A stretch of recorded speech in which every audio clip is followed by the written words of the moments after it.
Hi everyone! Welcome to Storytime with the Sims. Happy Easter! Here we discuss the events of Chapter 20, accompanied by animations to help us visualize the events that unfold. Chapter 20 is the penultimate chapter of John's Gospel, where we see the resurrected Jesus and his appearance to his followers. We have split this into 3 scenes and will focus on how Jesus overcomes the barriers of grief, fear, and doubt to turn his downcast disciples to the light of his triumphant victory over death. The first scene, grief.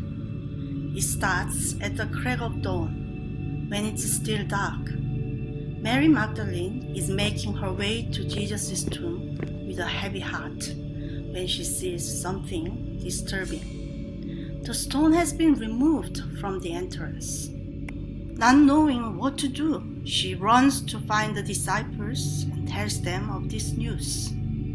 So 2 disciples, Simon Peter and presumably the author John, run to the tomb and they find that what Mary reports is true. The tomb is open, it's empty, and strips of linen are lying where Jesus' dead body should be. I mean, it's hard to know what Simon Peter is thinking. He simply takes it all in, then leaves. John, however, he saw and believed. So that's how the disciples reacted. But what about Mary? With the disciples gone, Mary is left to her grief. She stands at the entrance of the tomb and weeps for Jesus. She is joined by 2 angels.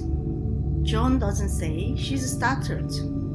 Her grief is so great that she talks only about Jesus.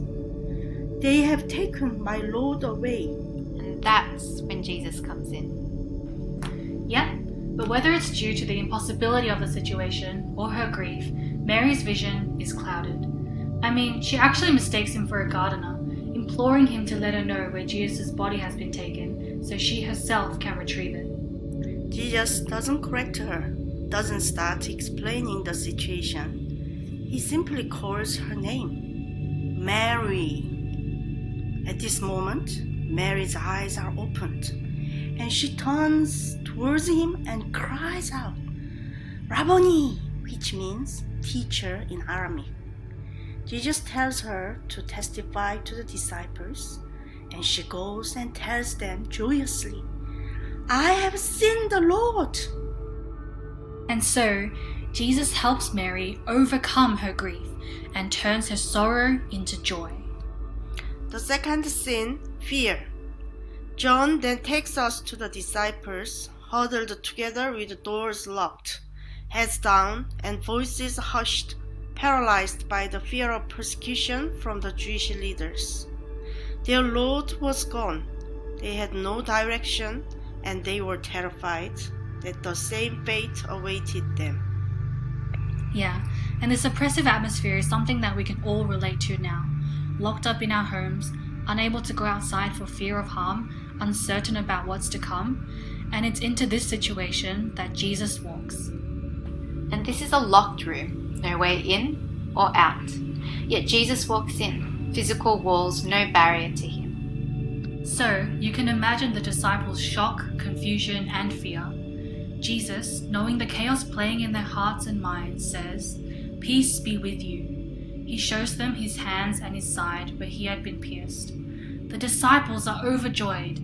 Their fear is banished. And so Jesus helps the disciples overcome their fear and turns their anxiety to peace. The last scene, doubt. This is a famous one. Doubting Thomas, also known as Didymus, wasn't there when Jesus appeared to the disciples. The disciples testified to him, overjoyed. We have seen the Lord. But Thomas scoffed at them. There was no way. He says, Unless I see the nail marks in his hands and put my finger where the nails were and put my hand into his side, I will not believe. Yes, but Jesus appears again a week later. He turns to Thomas, shows him his hands and his side, inviting him to feel his wounds, challenging him to cast aside his doubts and believe. And so Jesus helps Thomas overcome his doubt, turning his skepticism to praise. He declares, "My Lord and God."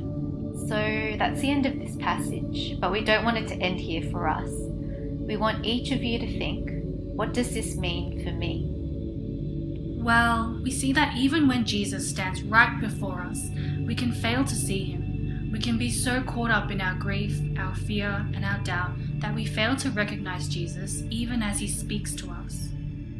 Even though it's hard to believe that Mary and the disciples didn't recognize Jesus, this shows us our own blindness, our own limitations.